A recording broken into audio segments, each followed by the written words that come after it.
speakeasy We'll downstairs. think of it. Yeah. It's one that didn't want to be found. We'll look it up. It was Hell or High Water. Okay. There you Hell or go. High Water. It's a cave. I mean, you go down through a cavern. It's so neat. You but have to be it's- escorted through, like there's a secret There's a door. I say that loosely. Secret entrance. But yeah. that's awesome. We love that stuff. You enter into a little curio shop and there's an attendant there and you tell them that you're here for the bar and not to look around. And then they open up a bookcase and you walk down a staircase and it's just this expansive, cavernous, it's all candlelit. There's old books in the books bookcase. upon books Yeah, it's of- really neat. So there you go, folks, for date night. Hey, Yeah. hey, babe, come on, we're going to hell. Well, we've got, You're right. That's every night, right? Hell or high- yeah.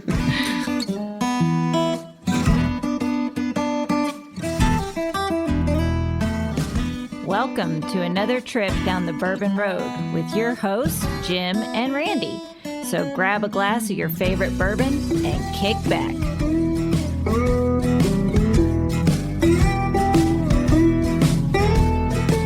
We would like to thank Tommy and Gwen Mitchell from Logheads Home Center for supporting this episode of the Bourbon Road.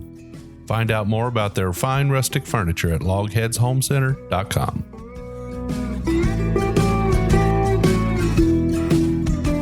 Well, Randy, you finally did it.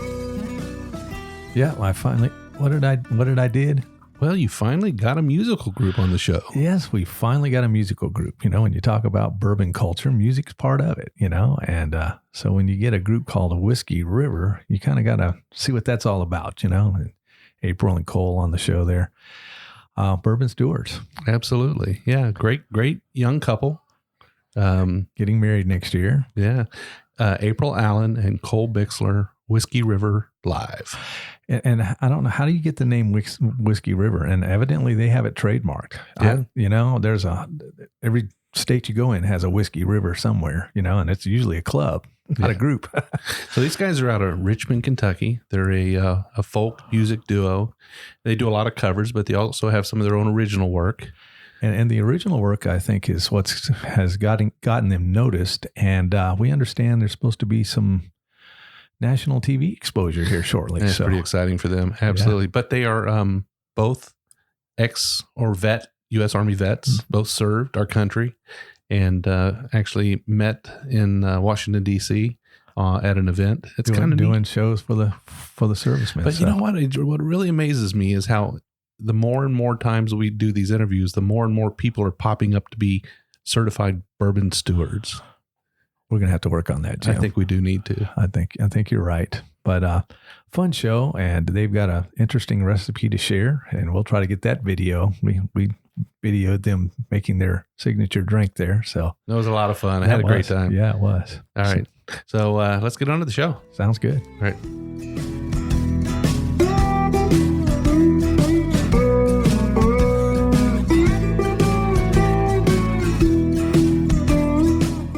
Hello, everybody. I'm Randy Minnick. And I'm Jim Shannon. And the Bourbon Road is back in Lexington today at base 110 with our guests Cole Bixler and April Allen, a.k.a. Whiskey River. We'll get into that in just a moment. But as you guys know, we usually start with a little pour, get things going. So first pour today, Jim, we brought something special. What do we got? We did. We brought a Weller 107 pick, Weller Antique pick. Now, who picked this? This is from the Silver Dollar Saloon in Louisville, Kentucky. Have you guys been to the Silver Dollar? Actually, we have.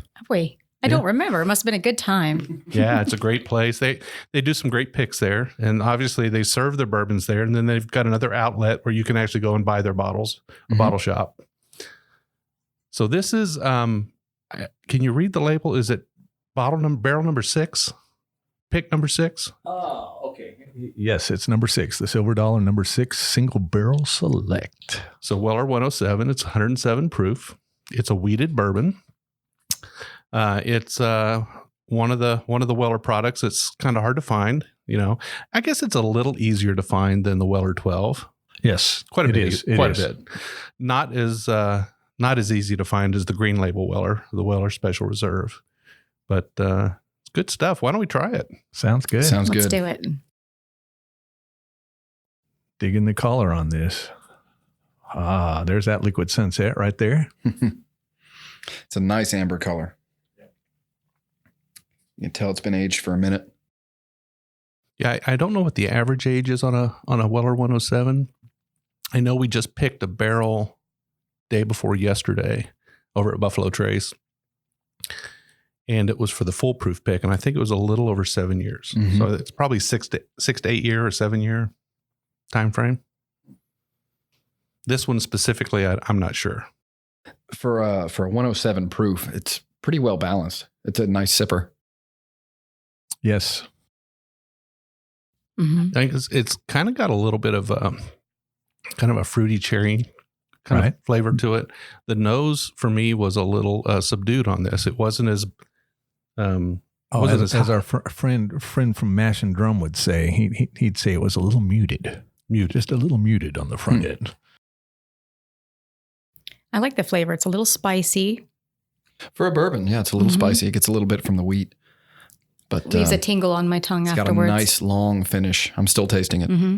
It's interesting how a bourbon without any rye in it can sort of deliver some of that spice. I was isn't just it? going to say it tastes Yeah. like a rye, a really good rye. Yeah. Yeah. I think the 107, the Wellers in general, typically can give you a little bit of a spicy note, and it's a bit of a surprise from a wheated bourbon. Mhm. But we actually got a little bit of spice from that Rebel Yell the other day too, didn't we? Oh, yeah. Yeah, we sure did. That 10 year you talking about? Yeah. Mm-hmm. That's good stuff. So do you guys have you had the Weller 107 before? I don't think so. We've not had this one. So which ones have you had? We've had the entry level Weller. That's about it with our Weller brand. We were privileged to do a Pappy tasting not long ago. Weller's cousin. Yeah. So- Yeah. We got a feel for the family, but we haven't really delved into Weller yet. Well, that's what Weller becomes somewhere down the road, right? Mhm. The good Wellers anyway, right? We got a feel for the family. I like that. There you Well, this go. is a good bourbon. I really enjoy it. I don't always have a bottle on my bar, but I'm pretty excited when I do have one on the bar. So it's kind of nice. For me, between the three, the Special Reserve, the one I guess you guys have had the Special Reserve, Mhm. the 107 Antique, and then the Weller 12. Personally, this is my favorite. So you like this better than the 12? A lot of people like the 12 better. This one's kind of a little bit, Why? I think Why? a little bit hotter, a little bit higher proof. Oh, that's right. If there was a 200 proof out there, you'd be all over it, wouldn't you, Jim? And I like He likes his stuff hot. well, I like all my women in my coffee hot. well, the foolproof barrel that we picked is going to come in at 114. So it'll be a little bit higher than this one. So nobody's had that yet. That's brand new. You'll have to tell us how that is. Yeah. Well, maybe we'll have you on the show again and we'll have a bottle. How would that be? That'd be great. That would be great. So, one of the questions we usually start off with to ask everybody is, what does the bourbon culture mean to you? Cole, go ahead and start off then. The bourbon culture. I think what that boils down to is just friendship, fellowship. Of course, bourbon has a history here in Kentucky. You can go, back decades and find a rich history of, the relevance of bourbon. But what the culture boils down to is just opening a bottle with your friends, with your family, and coming around that and coming together. And that's what that means to me. So, no right or wrong answers. Right. Well, I think locally, like you said, Kentucky, I think local family and friends, bourbon. When we have folks visiting us from out of town or out of state, one of the first things we want to do is put some Kentucky bourbon in them, because it's part of the experience of being here. Horses and bourbon. I mean, Kentucky's unique. So we like to show a good time. And don't forget music. We'll get to that in the second yeah. half a little Bluegrass, bit. there, so. bourbon. It's all of it. Yeah. Yeah. So those answers are great. I love it because it does mean that, right? It means fellowship, hanging out with good friends, sharing something that you both kind of appreciate. My grandfather used to say, if you find two men who are strangers who never met and you put them at a table with a bottle of good bourbon between them, they'll find common ground. Absolutely. Wow. What a great way to look at Hey, it. I like that. Cheers to Granddad. Cheers. Cheers. Cheers, Pop Pop. Yeah. There we go. There So you go. it was Pop Pop, huh? Mhm. It was Pop Pop. Pop Pop Okay. from Pennsylvania. Ah, A lot of peas. So I'll ask you one at a time. because I'm not sure of the answer here, but where did you grow up? Well, I was born in Richmond, but when I was 2 years old, my mom and I moved to California. It's actually where I was raised. And I went to Fresno State and joined ROTC, which brought me back out here and kind of reconnected with my Kentucky side of the family and those roots. So I've got the California-Kentucky split kind of going. Just came back from my 20th high school reunion in Cali and got to introduce my shiny new fiance to everybody. So that was awesome. And we talked a lot about bourbon to them and told them, like, come to Kentucky and have like the greatest drinks. And they're buying tickets, right? Yeah, they're already planning on coming. They better be. I mean, the wedding is still a ways off, 2020. But it's... In case you all didn't know, these two are betrothed to one another and will be getting married shortly, but we'll get to that in the second half a little more. But and when you say Richmond, of course, you mean Richmond, Kentucky. yes, Right. not Virginia. I'm sure there's a No. Richmond in virtually every Richmond, state Kentucky. in the country. So. There's a lot Yeah. of Richmonds out there. Yeah. So I came back. I was stationed at Fort Campbell, which is about 3.5, 4 hours away. And went to Iraq a couple of times, and my family would come and see me get off the plane. And I wasn't raised with them in my childhood, so it was in my Army years and my adulthood I've been able to reconnect with a lot of loved ones, and it's been great. The support's awesome. We love Kentucky. So I was born here, not really from here, kind of drawn back to my roots, and I feel good about it. Cole, what about you, man? I was born in Pennsylvania, just about an hour outside of Philly, a little town called Hamburg. No one's ever heard of it. Don't worry. But I had a pretty standard upbringing there. Then I joined the Army too, and that sent me round the world. I met a beautiful girl. She said she had already made plans to move to Kentucky. I had no plans whatsoever, so I just followed her here. I don't know why it was never on my radar, though. It's just a great place. We're surrounded by the bourbon culture. Like we said earlier, music is everywhere here. It's just a perfect place for me to end up. We didn't meet till after we were both out of the Army, but we both volunteered to do musical performances and music therapy through a nonprofit that got us together in the nation's capital one Veterans Day to put on a performance for family and friends there.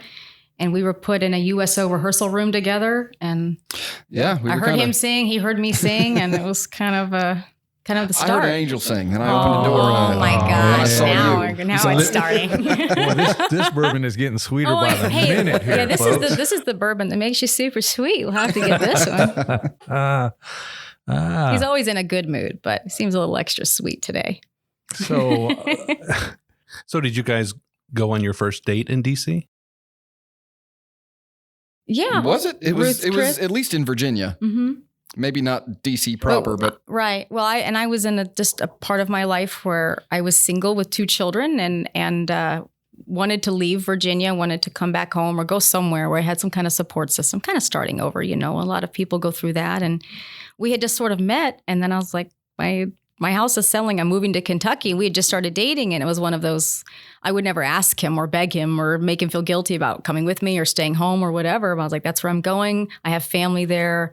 I have good feeling about it. I got to go. And can't afford to live in D.C. anymore anyway, you know, and I wanted a different view.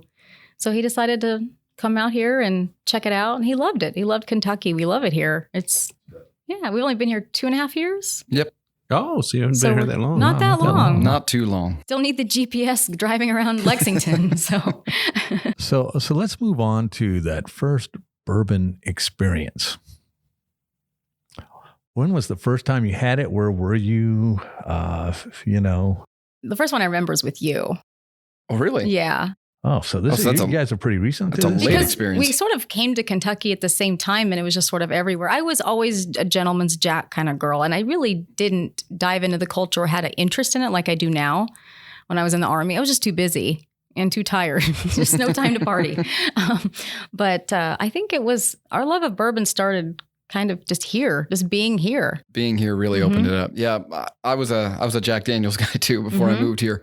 It opened up a whole new world for me. But I think my very first bourbon, now that I'm thinking about it, I was probably far too young for it. I found some Wild Turkey in my parents' liquor cabinet and had a swig of that. Thought that was the height of adulthood, There you go. and that kicked my butt. Yeah. I bet. Back then. Now, when was that? No, Oh, statute goodness. of limitations is long past. Oh, well, okay. I want to say an age that's not too young. I probably was 17. There you go. Yeah, that's about when most of us hit the dirt road. That's when we and started put drinking them the all vodka out yeah. of the liquor cabinet and filling it up with water, right? Yeah, it's called, everyone it's called does that. being bourbon curious, right? There you go. That's it. I like that. So you don't remember what yours It was? was April? either Four Roses or 1792, which Oh my goodness! You started off with the good I stuff, like did. right off the. Well, out I of the brought gate. you a good bottle of 1792 when we he moved and I here. first started dating, and we never went to anywhere that didn't have it. A good bar. He would do his research ahead of time and be like, "I like the culture of this one place. Let's go check it out." We like the speakeasy kind of hidden places. I mean, we Off the love beaten we love path. the Prohibition era theme. We'll call one out. And Give them some creds here. Yeah. Where do you what like was to the go? latest speakeasy we were at? The one with that underground library thing. What was that all Oh, about? gosh. Where were we? That was in Louisville. It was in Louisville. Okay. Oh, no. I can't We go remember to the name. so many places. We'll just stop But if in. you're in Lexington, Bourbon on Rye is a great place. They've got a great atmosphere. The bartenders there are very knowledgeable. You can just spit out a flavor profile you like, and they'll make you a drink on the spot. They're really great at what they do, and their cocktail list there, off the bat is stellar. There you go, folks. So if you're in Lexington, Bourbon on Rye. Hey, it doesn't hurt to throw these things out there. I may have to Maybe go they'll try send this. us. Maybe they'll send us a T-shirt or something. Yeah. So we're doing pretty good here. We've checked off the Silver Dollar in Bourbon on Rye, and when you think of the one in Louisville with the little speakeasy We'll downstairs, think of it. It's Yeah. one that didn't want to be found. We'll look it up. It was Hell or High Water. Okay. there you Hell or High go. Water. It's a cave. I mean, you go down through a cavern. It's so neat. You but have to be it's- escorted through, like there's a secret There's a door. I say that loosely. secret entrance. But yeah. that's awesome. We love that stuff. You enter into a little curio shop, and there's an attendant there, and you tell them that you're here for the bar and not to look around. And then they open up a bookcase, and you walk down a staircase, and it's just this expansive, cavernous. It's all candlelit. There's Old books in the books bookcase. upon books Yeah, it's of- really neat. So there you go, folks, for date night. Hey, Yeah. hey, babe, come on, we're going to hell. Well, we've got You're right. That's every night, right? Yeah. we've got listeners all over the place, but we have a high concentration of listeners in Louisville and Lexington. A lot of our listeners are Central in Kentucky as Kentucky, well. yeah. So some of them are sitting at home right now saying, "I go there. That's my spot." There you We go. like the exclusivity. You got to look for it. There's Even no if it's sign up front. pretend, when they'll let anyone in behind the secret door, just to have to stand there and be like, "We're here," let us in. And it's neat. Pretend you know the password. Yeah. Because you can get a drink anywhere, but a good one with a good experience. But why not have an experience? Right. That's what it's about. That's what we look for. And so now we've talked about the first bourbon experience, but what do you guys keep in the decanter? What's on your shelf every day? What do you drink? Well, I'm not saying you drink every day, but You can say that. It's okay if you say that. what's your everyday bourbon? Our everyday is Four Roses. For sure. Which one? Just the standard label, the yellow label. Gotcha. Little off The one we brand brought now, for you kind of, today. right? They changed it. Yeah. It's a tan label now. I still say yellow label. People know what I'm talking about Yeah, usually. absolutely. But just for your dollar, Four Roses delivers the best product. You can keep it stocked all the time. You don't have to feel guilty about buying it. And it's good. It mixes. You can drink it straight. We love it. Yeah, thumbs up to Four Roses. We love it. Well, Brent, evidently you're doing a great job there, brother. So you both agree on that? Absolutely. We like the single barrel, but especially for the cost, the Four Roses, it's great drinking it just straight or with anything we mix with it. It makes everything better. It just is great for us. For us. Yeah. Well, I'm sure there's plenty of people out there that agree with you. But there as many palates as there are bourbons. So everybody can have their own. Your bourbon, your way. That's right. our slogan There you right go. there. And that's the great thing about it. All the different types. You get to define Anything. what tastes good to you There's through your no bourbon right or experience. wrong way. Right. If you like it with ice, if you like it with water. A little bit of water. Whatever. And you guys are bourbon stewards. Now, how did this come along? I mean, you haven't been here, 2 or 3 years, and all of a sudden you decided to just embrace this whole bourbon thing and you become bourbon stewards. How did that happen? Well, you say we haven't been here long. The Bourbon Stewardship Program has only been here for maybe a year and a half. We caught it early. We caught it right when it started. I said there's, when I moved here, I was kind of a wine guy, a bit of a wine snob, I guess you'd say. But when I got here, I got into bourbon, and I saw that there was a genuine certification available. So we hopped on the bandwagon there. It's through the Stave and Thief Society. They have since branched out and opened the Moonshine Academy in Louisville, where you can go and learn bourbon stewardship in depth. They have the standard bourbon stewardship program, and then they have the executive bourbon stewardship program, which just makes you a master, I guess. We haven't gotten that far, but it was a great program, and it's not terribly expensive to get involved in it. If you feel like you like bourbon and you want to learn a little more, for just a couple bucks, you can get their workbook, their study guide, and take the test, and you can be a bourbon steward too. It's not terribly difficult. You just have to know what's going on in Kentucky, what's going on in bourbon. And right. The study guide gave all the answers. You just have to read it. And then they send you a pin and a certificate, and it's a neat. handsome pen. It's a nice just little something lapel to pen. add, right? Where my mother used to call it patting your self-esteem bra or patting your resume. Yeah. Like just Is that what she to called it? have another. That's what she used to call it, just to have another thing. But we actually Between Pop and Mom, Right. well, I'll tell you what, we got a few it's like here, don't we? crazies. Some good influences. Yeah. But anybody can do it. It's affordable, and the studying process wasn't too difficult. I got through it. It's great. Everyone can learn something from it. I think even if you think you know bourbon, you can open up that study guide and learn, some obscure fact you never knew. You can always learn more. There's always more to know. And that's what it's about. Yeah. So we've had a few guests on before. I don't know if you guys have heard some of the past episodes, but it seems like this is a thing that's sort of repeating a little bit. It seems like this is really gaining a lot of steam. And, we've had bottle shop owners or bourbon air tour pilots. Oh, yes. And among other people who have this stewardship. And now, you guys, I think Randy and I are going to have to do something about that. Oh yeah. I think you better. I swore when I hit the end terminal on that train track, as far as school goes, I would never take another test. I hear you. But It's a test about something you really love, right? I may have to break down and go do this. I loved it because I felt like I could kind of keep up with him a little bit in knowledge. Like he loves it so much. I just love really drinking it, but he loves the science of it and everything. And so I got to learn kind of what he knows. So when he talks about it, I'm not totally in the dark, just sipping away blindly. I know what he's talking about. Well, speaking of that competition and keeping up with the boys, I understand you're pretty good at that kind of thing. And, we kind of like to, with both of you being vets, get into that just a little bit if you want to. So, Jim, I'll let you handle this next segment there. Well, I mean, are you guys comfortable talking about your military service? Sure. Absolutely. We We're heard open you're books. a veteran yourself. I am. It's been a few years. Yeah. It seems to be a reoccurring theme lately on the shows about veterans here. So Veterans who are bourbon stewards. I know it. Is there a There's a- correlation? Maybe I need to do a research project. Maybe. Well, I know that there's a growing population of veterans that are settling in this area. The American Legion in Richmond, where we live, has the fastest growing membership in all of Kentucky. Wow. So this is just a great place. I think veterans, we just find ourselves drawn to something that is good for family, good for life, culture, a little of everything. You're not too north, not too south, right? You're just Right. kind of in that sweet Right in the spot. center. You can right? still get sugar in your You can iced still tea get here, folks. right. Yeah, they haven't banned all plastic straws yet. Yes.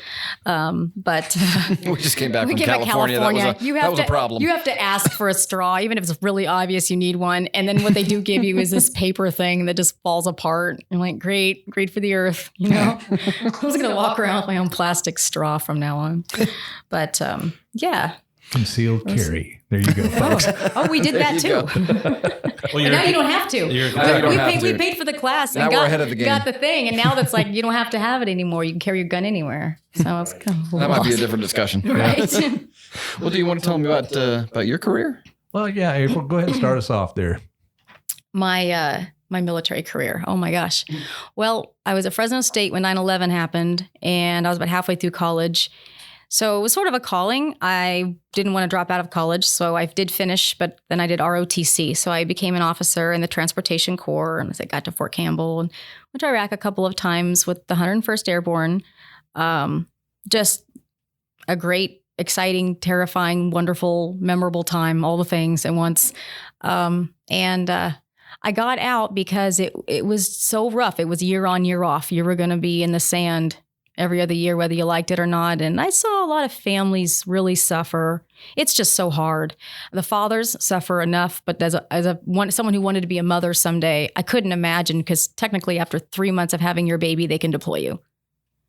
It's just not basically Right. take your child away from you for a year. No maternity leave. And I worked with some amazingly strong men and women, but that's the one thing that will break you. And I just said, you know what? I've done more than 2 years of combat time. I feel more comfortable in a Humvee with a gun than I do anywhere else in the world. It's not, I need to get back into civilization. And it was an amazing experience, and I learned a lot, and it was very hard, but Cole and I just feel like we did what we could, and we don't feel bad about getting out, not doing the full 20 years. I don't know how many years you did, Jim. I did 8. You did 8. I did 5.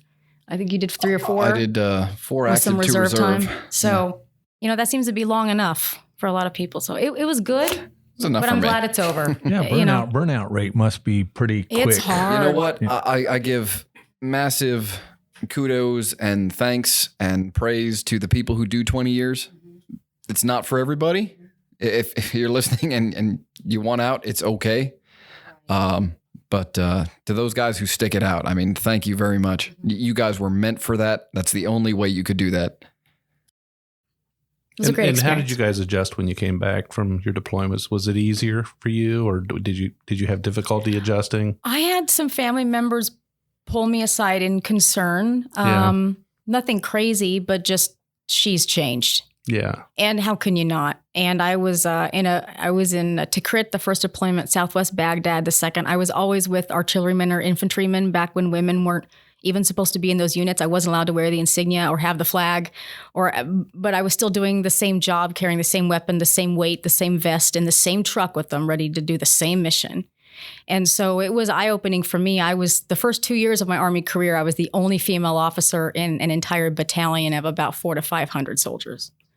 Well, So- I understand you were actually pretty good with that gun too, but they wouldn't take you into Ranger School or something. They would not allow females at Ranger School at the time I was in, or I definitely would have tried, for sure. I was way more gung-ho back then.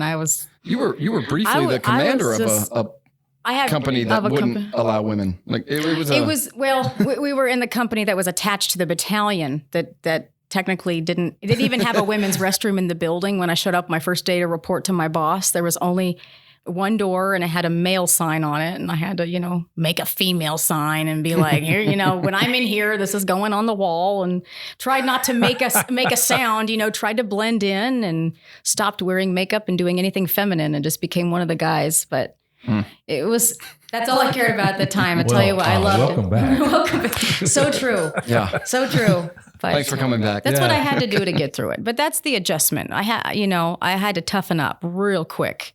And I was only 24 when I became second in command of an 80 personnel company. So it was just this ultimate pressure that when I'm, in college and doing ROTC, which is, part-time Army play, it didn't feel as real. Didn't realize. I knew it would be hard, but not as hard as it was. So I think if I hadn't deployed so much and been with the 101st, which are just so hardcore and so tough, I may not have burned out. They've got a reputation to uphold. And they have The to. 101st Absolutely. does, so And only they the do. strongest can stay Yeah. there. And so I was blessed to stay with one unit the whole 5 years. I mean, I made sure to keep my value. Yeah. My father was a screaming eagle.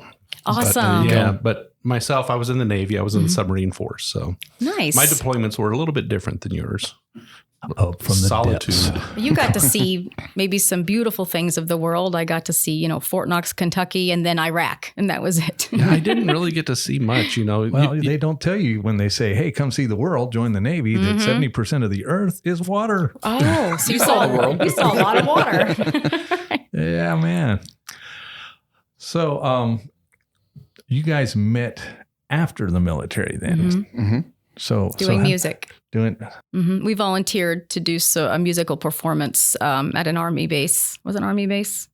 Some kind of it was a Veterans Day thing. That was a public affair. Okay, So you were public out affair. of the military at that time. We were. And decided Yep, to go we back were and do both some out. music. Well, okay. he was in the soldier show. Yeah, I had a different military career. I don't know if I should. Yeah, tell us about the Sure. soldier show. Get into that, It's but- no longer funded, but It's not a was thing anymore. But right. well, I guess I'll start at the beginning. Sure. Well, when I joined, I was attached to the old guard in DC, which is, for those of you who don't know, I'm told it's a big honor. It is. It's great. You have to do so much additional training time, so much additional testing to get in there. But that is the company that follows the presidential car in parades. That's the company that pulls the sentinels for the Tomb of the Unknown Soldier. We have the Caisson platoon that escorts fallen soldiers into Arlington Cemetery. We patrolled Arlington Cemetery. We had most of our mission was ceremonial. We met a lot of presidents, a lot of foreign dignitaries, a lot of celebrities would come on base. I remember that Lance Armstrong used to come on base every now and then and run with us in the morning. It was Oh, really? it was kind of, before he was In trouble. defamed, but Still got to train. hey, he's still fast. That's what I'm saying. Say what you want to. No matter what he was doing, Right. He's still a stellar athlete, and he would lead us all over town. But it was cool. Stuff like that would just that was commonplace there. It was the only unit that was mustered by General Washington that's still in activity right now. Wow. Yeah. The old guard, kind of like the garter. What is it? The garter over there in England. What are Oh, they? the fancy guys with the fuzzy Oh, hats. The beef eaters. Yeah. Yeah, Beef the order of the guard. It's called They're on the bottle. the order of the garter. Yeah, and it's that's their old guard there. It's a very honored position. It takes a lot of training to get in there. So And, do they choose you for this? Do you test for this? Are you I was asked to be in this? How do you go about it? out of basic training. I was chosen for this based on ceremonial drill. Most of basic training is combat, of course. Right. But every now and then you have to put on your uniform and stand pretty and do all of that. And they saw I was good at it. So I got drafted into the old guard. They came and asked me. A recruiter came while I was in the Army. After I'd already talked to my recruiter, another recruiter came, and Hey, Colonel, So you didn't learn the first time, so right? some would say I made a mistake twice, but Well, you But were no, it you was were a- a combat medic, which you haven't mentioned yet. That was actually your MOS. So Yes, dear. this guy saves lives, just so you know. He's being humble, but he was a combat medic. I saw some activity while I was in. I moonlit as an EMS on base. So I was driving the ambulance after hours as well as running a clinic during the day. So I saw quite a bit. I never deployed, thankfully. The old guard is mostly a ceremonial position. So they seldom deploy. But I was privileged to be on the soldier show, which at the time was another huge honor. It's since been defunded. You won't find it anymore, but it's been going on for decades. It was started by Irving Berlin, the guy who wrote... White Christmas and all That's that right. good stuff. Yeah. Yeah. So he started it, and it's been going on ever since. And then it stopped in, a couple of years ago. I'm not sure which year, but I was privileged to tour with them in 2011. They take the top 20 musical performers Army-wide. They do like an American Idol style, tear down of people. You send in your audition tape, and then you get a live audition and this and that. And I was lucky enough to make it through. So I was one of the top 20 Army musicians that year. And we were rock stars that year. It was really fun. We toured the world. We went to 140 bases in 7 countries and just put on a rock concert. Wow. It was Wow, really fun. That would be fun. It's kind of like the USO was, I guess, years ago. Yeah. Exactly. Mhm. Yep. Well, guys, we have sort of hit our halfway point here. So we're going to go ahead and continue to sip on our Weller while we take our break. And when we come back, we'll find out what you've brought for us to drink. And we'll talk a little bit We're gonna about your see how music. this bourbon steward thing works out, and then we'll get into some of this music and what future plans are. Sound Sounds good. Yeah. All right.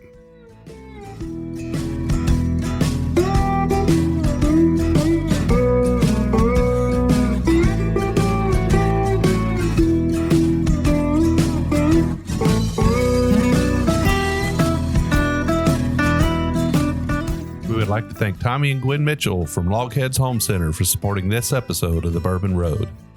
Logheads Home Center, nestled in the hills of Kentucky, is an industry leader in building handcrafted rustic furniture. Family owned and operated, they take pride in offering only the very best for their customers. The Logheads, and that's what they like to call themselves, are skilled woodcrafters who are passionate about creating rustic furniture for people who appreciate the beauty of natural wood. Owners Tommy and Gwen don't just sell the rustic lifestyle, they live it. And you can be sure that Logheads furniture will always be handcrafted in Kentucky by artisans who embrace the simple way of life. Logheads rustic furniture is made from northern white cedar, a sustainable wood that's naturally rot and termite resistant. Its beauty and quality will add warmth to your earthy lifestyle for generations to come. Be sure to check out everything they have to offer at logheadshomecenter.com. And while you're at it, give Tommy and Gwen a shout on Facebook or Instagram at Logheads Home Center.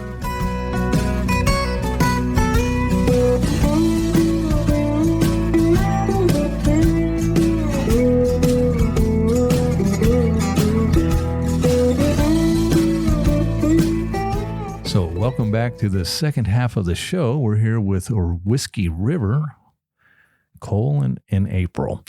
And so during halftime, they mixed us up a little drink here, folks. And we're going to put that out. Jim, what are we going to do? We'll put that on. I think we'll put an Instagram movie out on that. That's kind of neat. I thought it was great. They did well, no script or anything.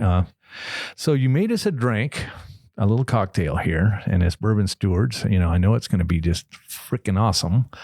So tell us what's this called? How did you make it? What did you put in it? Yes, sir. This is a strawberry basil sour. Strawberry basil sour. Yes, sir. Is that why I have a leaf floating around in the top of my? That is why you have a leaf floating around in the top. It's not just for decoration. All right.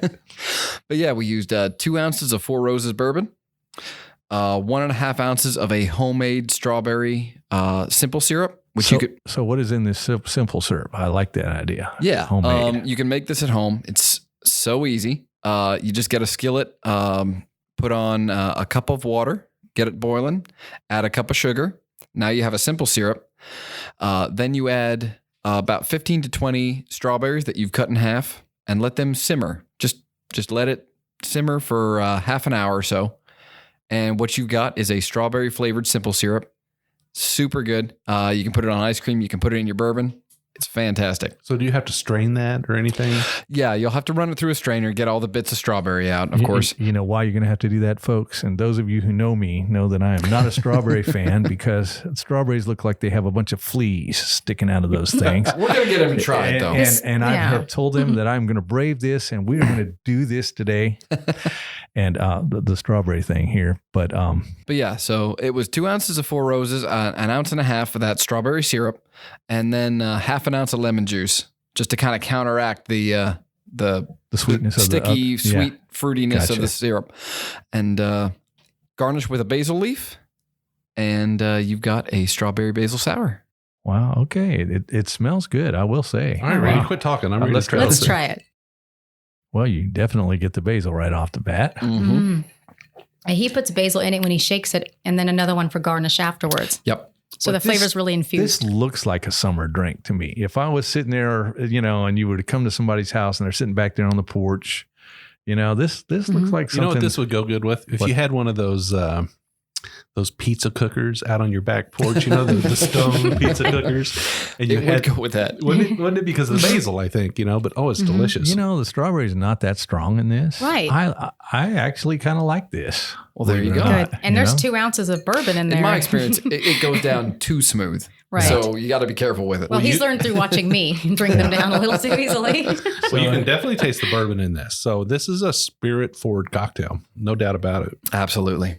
I'm glad y'all are enjoying it. Yeah, it's and you really can good. substitute the lemon juice with sour mix, which we've done before because we had a whole bunch of it and we were experimenting. So you can use sour mix. Absolutely. It's not Whatever you've got on quite hand. as good, but any of that lemon lime syrup, that'll do.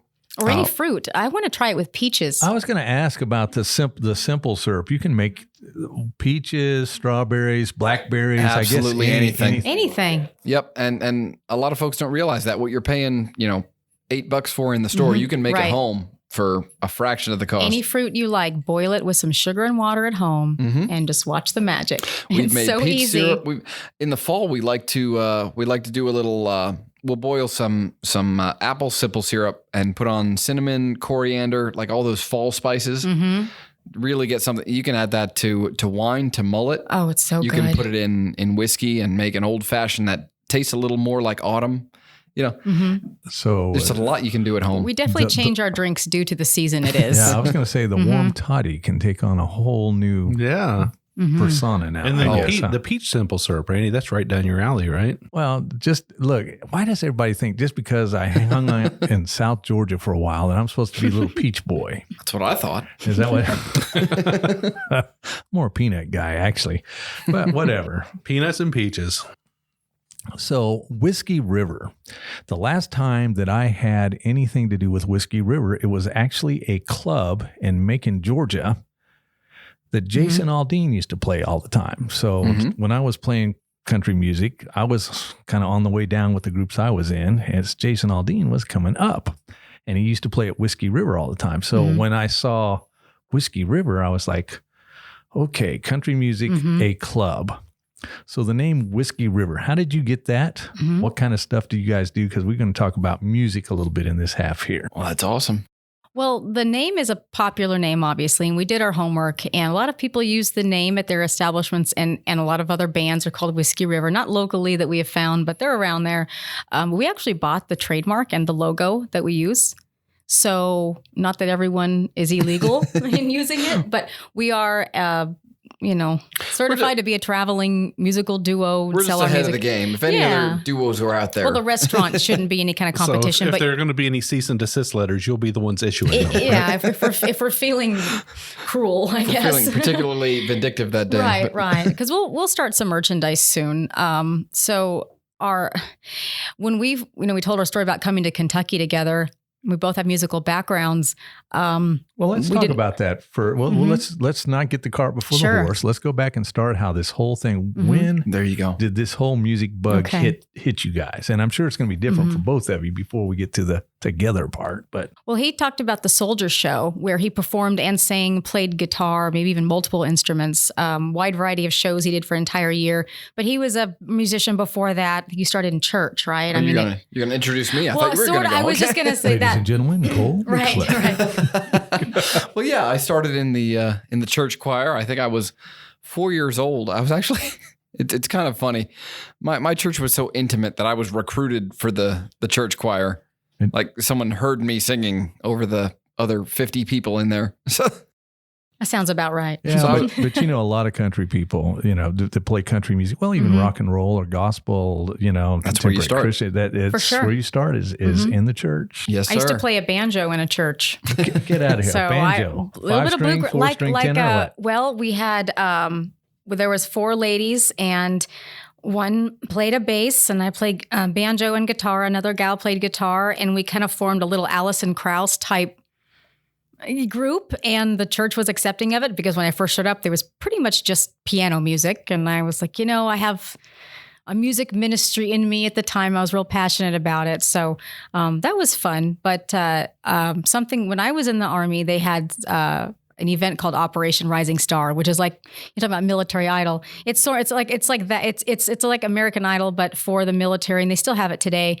So I competed. I sent a video from Baghdad of me singing a couple of country music songs. Which songs? I sang Gunpowder and Lead by Miranda Lambert, and I sang Breakdown Here by Julie Roberts. Excuse me. And somehow that video was good enough quality. They were able to hear me through a basic sandstorm.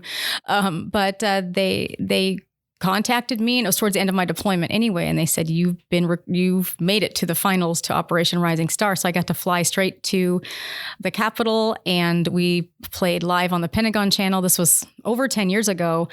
So I was a semifinalist on the singing competition. I sang in uniform, and I sang Gunpowder and Lead again there.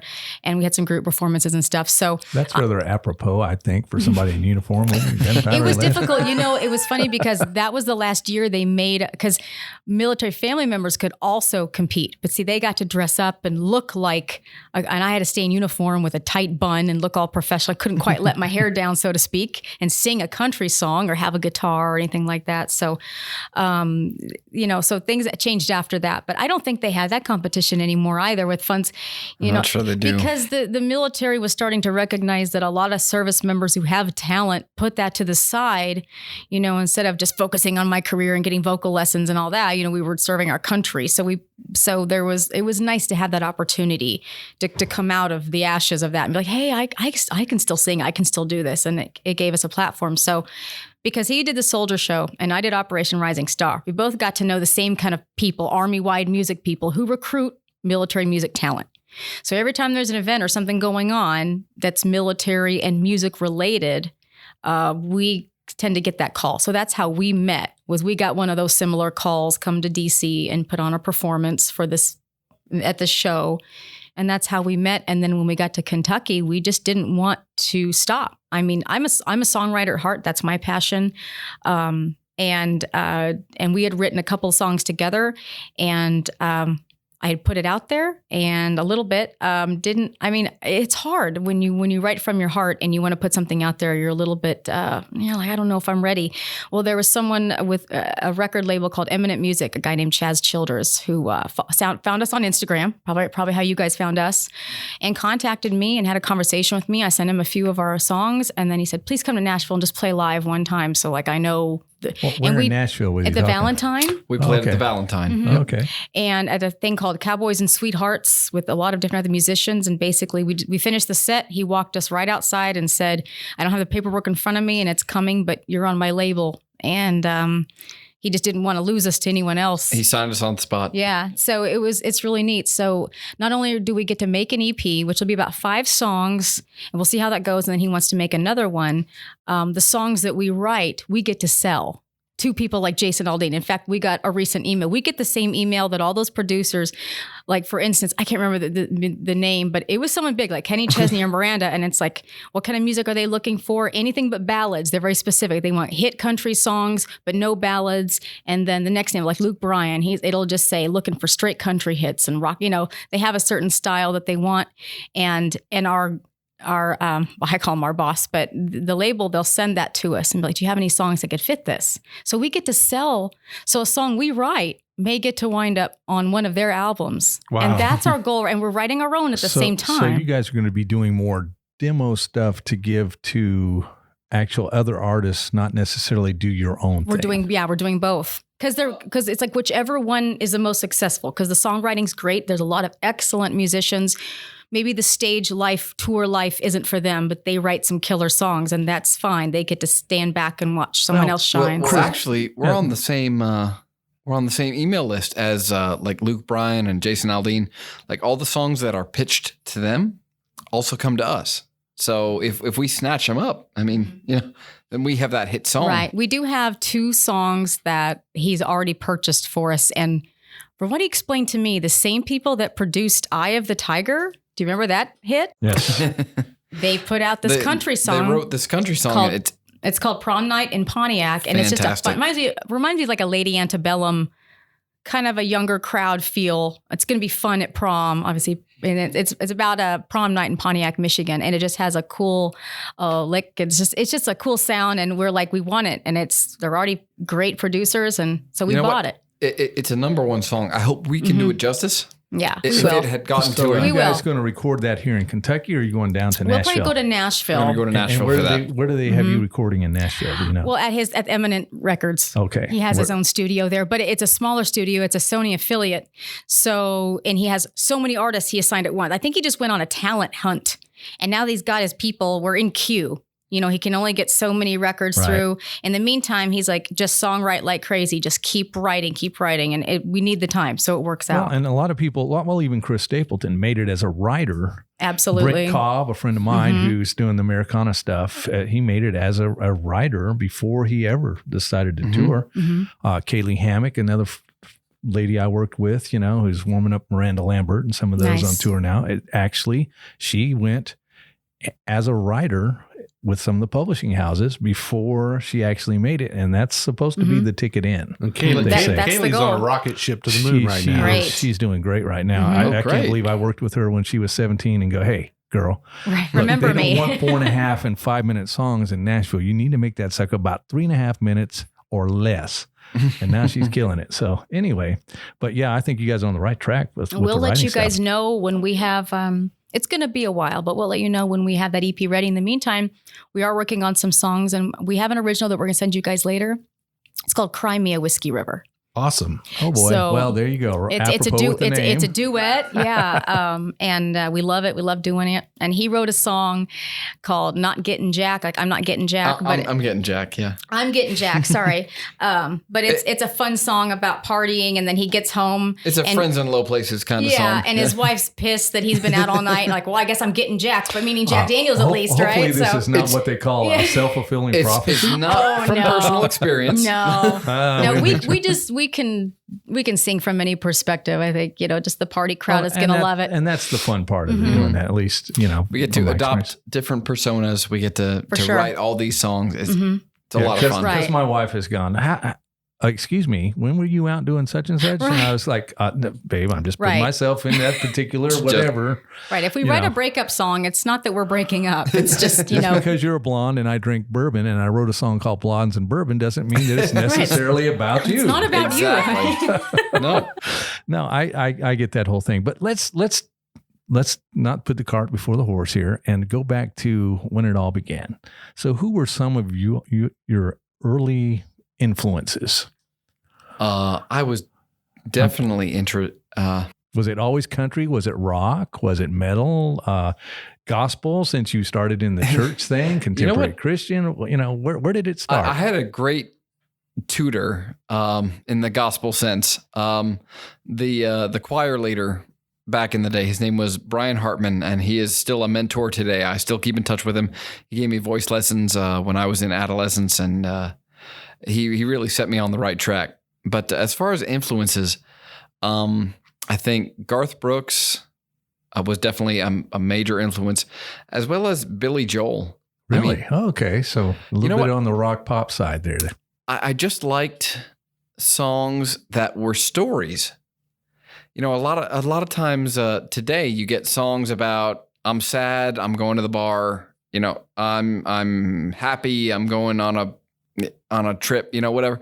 It's stuff you can relate to. They're trying to bond with the person listening. But back in the 90s, in the 80s and 90s, they were trying to tell you a story. Tim McGraw, Don't Take the Girl. They were trying to tell you about people that you didn't know. Here's a story about Jack and Diane. Yeah. And you listened. Yeah. And you heard the story. It's not like that today. They tell you, I'm sad. I'm not trying to put down today's music. No. I'm not trying to be like one of those guys, today's music doesn't matter. I think that's just the milestone of being a certain age is you start saying how all the new music sucks and you just want the old times, the good old days, I don't know about that. But Garth Brooks and Billy Joel, they knew how to tell you a story through a song. And that really resonated with me. I got you. Well, April, what about you? My first love was MJ and Michael Jackson. When I was like 5 years old and I had the silver glove and the cool belt and I had all the, Okay. I was picture. So into it. And that's when I fell in love. I think that's when MTV was still cool. But my mother was a young mom. She had me at 18 and she was a complete rocker chick. And so there's pictures of me wearing headphones and standing next to like a 4-foot tall speaker, back in the 80s, all the equalizers and the cool stuff. And she had the latest everything and the turntable and we always played our music too loud. I grew up on like Heart and Journey and Pink Floyd. And that's what she loved. And she didn't really like country music. She loved rock and roll, and I learned to love it all growing up in the 80s and 90s. And 90s alternative rock was a cool time. But I have to say some of my favorites are like Tracy Chapman, because the singer-songwriter in me, just me with my guitar, like you said, telling a story. It's usually very sad. Very exposed. Very out there raw. by yourself, very exposed. And he has even said about my music, he goes, you really put yourself out there. Like some people just want to hear a surface level. Like, let's just have a drink, have a good time. And you're singing about things that are so personal and serious. I'm like, yeah, but that's part of the art, Right. Maybe someone will hear it and relate to it. So how do you guys balance kind of the differences in your styles? Yeah. Well, we both love all music. So he actually loves Tracy Chapman. I love Garth Oh, Brooks. So everything. we do play everything. And on our set list, when we do we mostly do covers. We just read the crowd. We read the crowd and what era we think they might like. And how we will do you read the crowd? Because a lot of people would be, okay, so I'm sitting here, I'm having a drink. Oh, I've got me a bourbon. Oh, no, excuse me. I have my basil little summer drink here. There you go. And I'm listening to you guys play. Mhm. And so what would you play for me? You know what? What would you play for him if you just saw him sitting what there? would you play for me? What would I play for you? If you look at me, and because you do that, you look at me and be like, "Hey, let's do Piano Man next," because you've read the group Now, and you're like, "That's something they would like." So Now, if you see these, so you guys play piano, or what instruments do you play? Let's get that out of the way well, first. he does. I do, when we're on stage, I do piano, mandolin, guitar, and harmonica. And cajon, And wow. and cajon, which is a box drum. Right. And then vocals. right? And I'll do a little bit of cajon. Mostly, I'm tamburining or shaking because it's just the two of us. So we don't have a drummer, so I provide a little bit of percussion. We play guitar at the same time sometimes, or we are introducing the banjo, but it's just a slower process. But when we're on stage, we would do some things together, but also some things apart. There's some, like when he does Tennessee Whiskey or he performs a song that's just right for him, and I'll just move off the stage and let him kind of do it his way, and then we'll switch, and then I'll sing something totally different. We like to let each other have our space. Because we're both artists. We're good together, but we have to sometimes- express ourselves Here's the individually. deal about that stuff too. It's 4 hours. It's 4 sets. Right. Yeah, you have to break it up. But you know what? apiece. Sometimes You have to break it there's up, yeah. absolutely nothing I can add to her performance. So she just goes on and does it, and that's that. But then that's a good chance to drink a little bourbon. That's right? exactly what he what does. I do. There we go. That's okay. right. Okay. So, all right. So Jim and I are sitting here. We're having a drink. What are you going to play for us? Looking at you two, I would guess some Southern rock mixed with some 80s pop.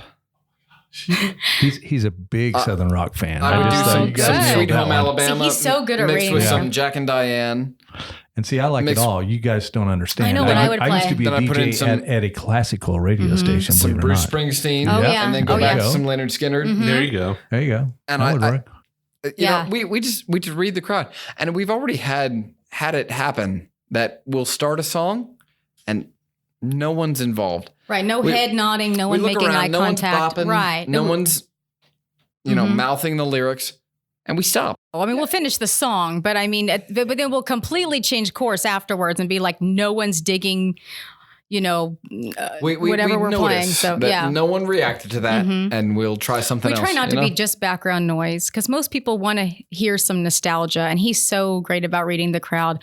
I peg you as a Pink Floyd guy.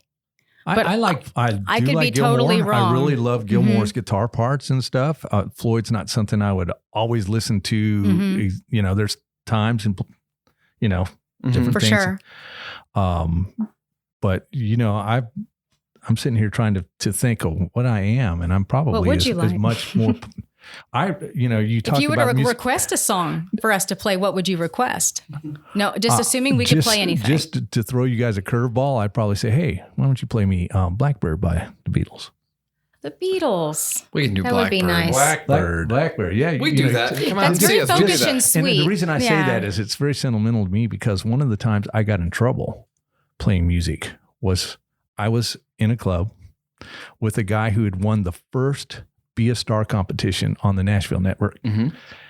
It was the bartender, a waitress, and the two of us. And I got started playing Blackbird, and I was like, nobody cares. I'm Right. going to quit the song. And he looked at me, he said, you don't ever quit a song. Right. You play that thing through to the end. Mm-hmm. And You I play said, it. okay. Mm-hmm. So now that you said that, I was like, yeah, play me Blackbird one time. Right, right. Well, not That's every right. You song play can it the be a best hit. you can. Right. Yeah, And exactly. if no one responds to it, you switch adjust. it. Yes, right. Switch gears. We're So, good at that. so, all right. So we did Blackbird. We're going to switch gears. What are we going to play now? Blackbird didn't hit. Yeah, it didn't hit with a No one Gemini. liked it. Let's go to something else. What are we going to hit? No one liked it. So Midnight Rider. A little Midnight Rider. We do a good harmony with need to add that. some Yeah. action. We both That's play good. guitar with that. It's okay, but it's Well, we're that's not picturing good. you guys having a drink. You're doing the bro thing. You're at the bar. It's got to. It's right. bro. Cheers, man. Hard to handle by the Black Crows. Yeah. Yeah, there you go. That Now, would get you guys. You know what? That's the middle ground I think I could get If into you're right going to there. be cheering and saying, hey, bro, it's hard to handle by the Black Crows. 100% of the time. What about Jimmy Buffett? Not yet. That's That comes later, third set? Actually, but that was one of the few people that my father, my biological father, and I could agree on. We would actually both listen to Buffett. Yeah, right before the Uber home. Buffett, Right before I left the home, you mean? Right. So anyway, Buffett is an acquired taste. it is. You have to be like You have 35 to live. plus. You have to live in Florida, and the closer to Key West or that you really are, the like better. shorts and loafers with no Not socks. necessarily. I think you just have to have life punch you in the face so much that Is that why I liked Buffett? that you. I didn't see to him. Buffett so damaged. Is he that damaged of a person? I didn't No, know. he's lived a very charmed He's- life he's for the the- most part. He's Right. the opposite of damaged, I and that's know. why you're attracted to him. Yeah. I'm not attracted to him. Okay. We keep probably You guys- up on this. you guys keep Fair going. enough. We keep Okay. going this all night. We'll figure that out Okay. later. We'll figure Jimmy So Buffett you out guys later. have had a label approach you then, Right. and to write, and the name of this label was Eminent. Eminent. Okay. Yep. Eminent Records. So we will be looking forward to an EP from you guys. fairly Absolutely. soon. How what Yeah, are we you talking can, about here? over the next 3 or 4 We're months. still in songwriting mode. I mean, there may be a song that we write that someone else produces on their own album before we produce ours, but that's okay because there's some songs that I feel like maybe wouldn't fit our first album, but it would fit somebody. I'm super excited about it, but it's going to be a little bit of time, I think, before we. I mean, to answer your question, I think we'll be in the studio shortly. Probably 3 or 4 months. 3 or 4 months. Mhm. Okay. In the studio. I'm going to hit you guys with another bourbon question here. Okay. All right. Change of direction. Boom, boom, boom. Go for it. You guys get to make a choice. You get to choose one bottle and a person to drink it with. Past, present, pick any bottle, any time, any person. Who would that be? Who's going first me on go this first? one? Oh, April's going first on this one, folks. 1792. It's just so good. There's just no denying it. Now, is that the 1792, just the straight small Just batch? the straight small batch. That ended up in the creek with the That fish. ended but up in the creek Unfortunately. with the fish. I know. Poor You know what? fish. Those fish, though, if you're gonna go, What a way you to know, go, if huh? you're gonna go, might as well drown in Jim Beam. You know, April, that's morbid. Morbid. I mean, why not? They felt no pain, PETA right? Ain't was feeling all no over pain. that, Ain't trust feeling me. no pain. Oh, I know, right? Those. Oh my Poor god. fish. It's like that's the most humane way to go, PETA. Come on, But man. hey, you know what? That's It was how an I wanna go. accident. The though. beautiful river, they didn't mean to do that. And it was hit by lightning. It wasn't like some idiot, lit up a cigarette in the middle of, it was an accident. Things happen. Yeah. Yeah, they're going to get fined, but 1792. 1792. With who? I'd love to say someone famous, but who I love the most is my late grandpa. See? And he actually had a sort of a drinking problem before I was born. And it was back when, that's just what people did. They drank a lot, smoked a lot. It wasn't really a problem or alcoholism or a disease. And they either coped with it or they got in trouble with it. And it started to affect his life. And he decided to do the right thing and he completely stopped. It was about the time I was born. And so I had, grew up with this amazing man. He couldn't just have a little bit and enjoy it, unfortunately. And that happens, sometimes. But he was this great, wonderful grandfather influence for me. He had his doctorate. He was a professor of business and did amazing things with his life. He knew his boundaries and he had good self-control and he was a great example for me.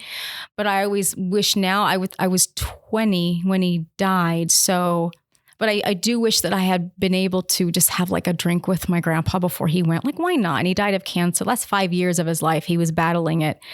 He never went back to the alcohol. It just didn't. Maybe he was worried about it affecting him with the chemo and everything else. But I would just like to have some 1792 with my biggest fan. There you go. If I would pull out a guitar and play, if anyone was talking while I was playing, he would shut them up. He was just always had my back, came to every basketball game, every performance, everything I ever did, had total faith in me. And I miss him very much. And I think that's, famous. I don't know. I'd have to really think about it. But that's perfect But because that's what bourbon would mean culture. Absolutely. That is bourbon I culture want to share right my there. favorite Yeah. bourbon because I never got to that With age. one of your and favorite people. that's Yeah. absolutely. What about you, babe? You're What about exactly you, right. Cole? No, that was beautiful. Oh, So Cole? I think I'd have to go with a bottle of Jack Daniels with Frank Sinatra. Wow. He was the man who made Jack Daniels popular. Yeah. tell the story real quick. tell the story. Yeah, real quick. Okay. It's a short story. Okay.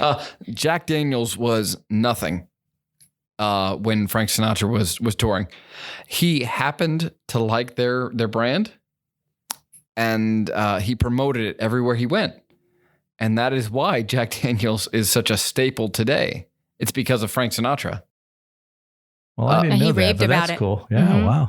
He just happened to like it. He wasn't sponsored. He just every show he did. Actually, I bought the Frank Sinatra level Jack Daniels at the Jack Daniels distillery. It's like it's one of their pricier It's purchases. not cheap. Mhm. It's not cheap. The But Sinatra you get to have level. a cool box. But you get the box, you get the nice signature. display case. Mhm. Do you get you his get- greatest hits with that or no? Ooh. Wouldn't that be great? You don't get the greatest hits. Oh, it You sucks. get a little booklet that tells you how he influenced the whiskey as his career went on. And I actually learned a lot from it. I didn't know a whole lot about how much of an influence he had. Mhm. But I love Sinatra's music. And then I read that booklet, and I'm like, he made Jack Daniels.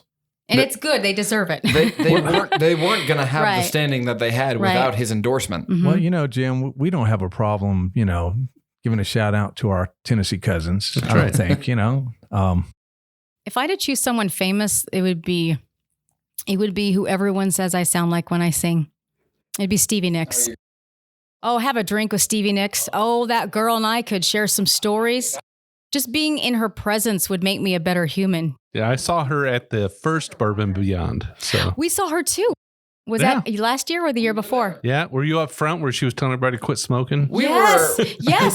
yes, she was very honest about it. I thought, well, it's making her feel bad. She's got to say something, We were there. We were Yeah. right there with you. Mm-hmm. we might be singing a little different song, like on the edge of 70 Mhm. or something, but instead of 17. Right. But, hey. Well, yeah. So we understand that there's a wedding in the future. There is. We're about Almost a year out. We're a year and a couple months So out. Cole likes even numbers. So we picked 10-10-2020, October 10th of 2020. Oh my goodness. It And it gives us satisfied plenty my- of time my to save a OCD. bunch of money that we get to just blow, right? That's what weddings So are. big wedding. Not big, Moderate but wedding. exclusive and fancy. We want to have the Gatsby theme, and We're I would love it if everyone changed into flapper girl dresses for the reception, that kind of thing. We're And gonna do a small guest list. I do have a But we're tux. I'm just gonna go saying, I big. have I own a tux. we just want to be so beautiful. And All old fashioned music. Mhm. All the groomsmen are going to wear like bow ties with the suspenders and the hats and the have cigars. But you're not and- going to play. No, Not at our wedding. You're not going to No. sing to we each do other? weddings. Really? You're We do not gonna weddings, yeah, sing we- to each other? Really? Well, we actually have talked about it because I actually may or may not be writing a song that I will play on our wedding night or wedding day for him. The only I problem may or is, may not be playing a song for our vows. So well, that would be amazing. But the problem is with a guitar player like myself is you can only have your nails so long. And I want beautiful long nails on my wedding day. But if I'm That playing, doesn't stop Dolly Parton. She tunes those open chords. I know she's the only human alive that I've studied it. I don't know how she does it. It doesn't make sense, like physics. It doesn't make She sense. tunes an open chord, and then all she's got to do is. They're like 2 inches long, and she's hitting the notes like they're nothing. But so I don't know. I might want long nails and not play guitar. Maybe I can get someone else to play the song for me, and I'll just sing it for you. Oh, I'm a pianist. You're a pianist. We're actually going to debut the piano this weekend at Madison Garden Bar in Richmond. You'll probably air this after we're there, but that's okay. If you guys go to We've been practicing. yeah, if you guys go to facebook.com/ I think it's Whiskey River Live, you're going to see our logo. It says Whiskey River with a little guitar through it. And if you look for Whiskey River, Richmond, Kentucky, you're going to find us. And also on Instagram, we're at Whiskey River Music. You can find us there. And our website is whiskeyriver.live, Live.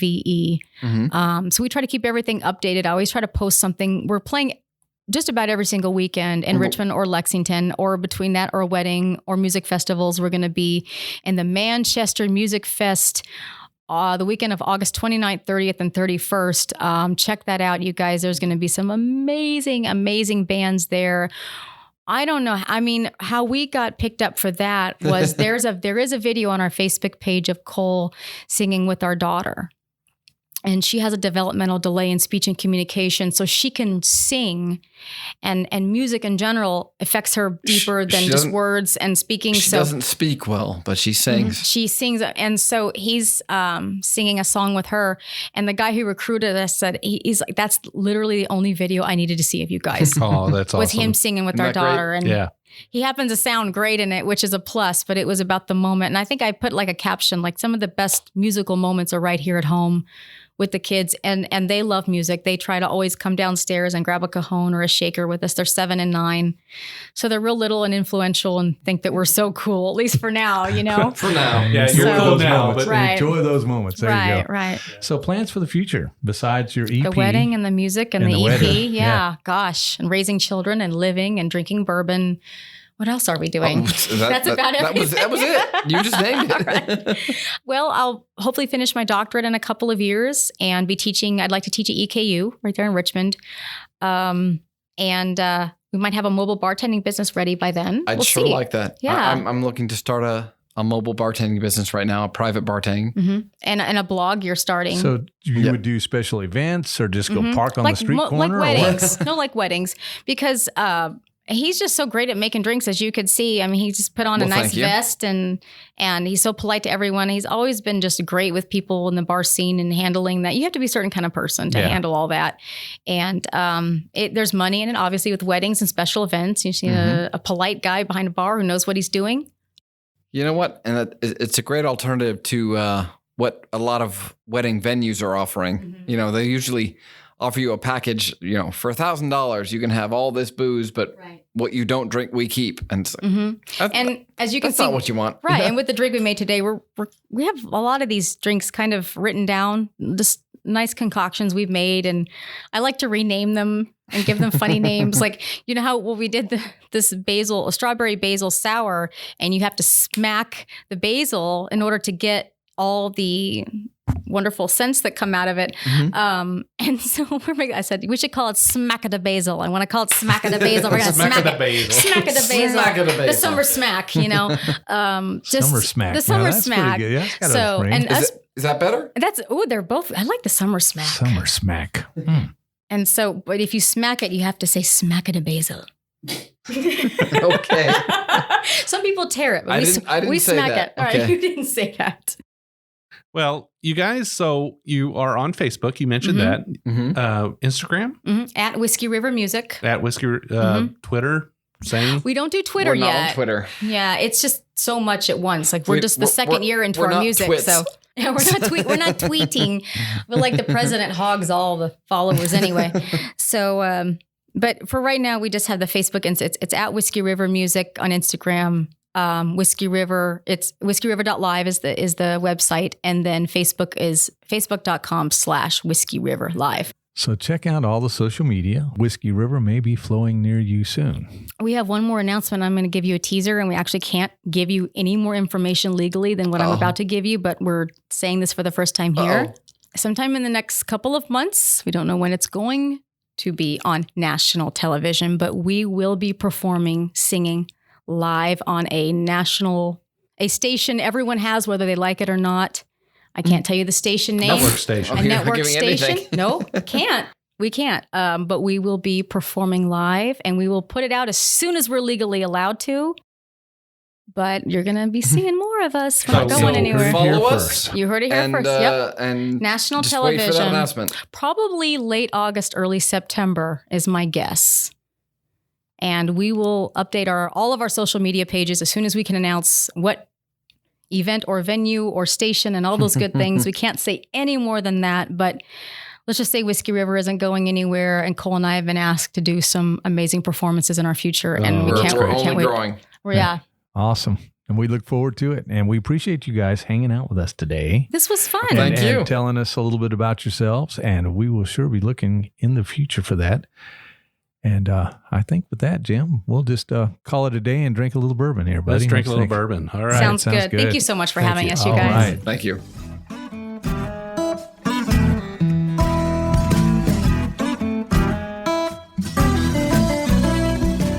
We do appreciate all of our listeners, and we'd like to thank you for taking time out of your day to hang out with us here on the Bourbon Road. We hope you enjoyed today's show, and if so, We would appreciate if you'd subscribe and rate us a 5-star with a review on iTunes. Make sure you follow us on Facebook, Twitter, and Instagram at The Bourbon Road. That way you'll be kept in the loop on all the Bourbon Road happenings. You can also visit our website at thebourbonroad.com to read our blog, listen to the show, or reach out to us directly. We always welcome comments or suggestions, and if you have an idea for a particular guest or topic, be sure to let us know. And again, thanks for hanging out with us.